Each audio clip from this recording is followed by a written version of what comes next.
Polisi sebut tidak ada prank 2 triliun. Ini alasan Herianti, anak Akiditio, ke Polda Sumsel. Polda Sumsel meralat pernyataan sebelumnya yang menyebut Herianti, anak bungsu Akiditio, berstatus tersangka.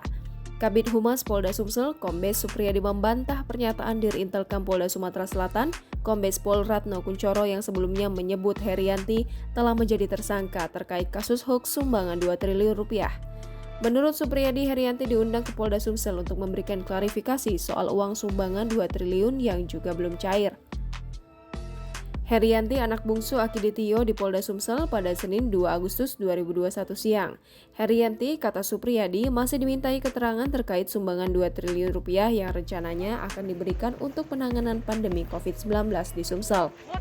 Supriyadi mengatakan saat penyerahan sumbangan secara simbolis di Mapolda Sumsel pada Senin 26 Juli 2021 direncanakan cair pada Senin 2 Agustus 2021 dengan menggunakan biliet giro Bank Mandiri pukul 14.00 waktu Indonesia Barat. Namun sampai waktu yang ditentukan uang tersebut ternyata belum bisa dicairkan karena mengalami beberapa kendala. Sebelumnya, Dirintelkam Polda Sumatera Selatan Kombes Pol Ratno Kuncoro menyebut Herianti telah menjadi tersangka.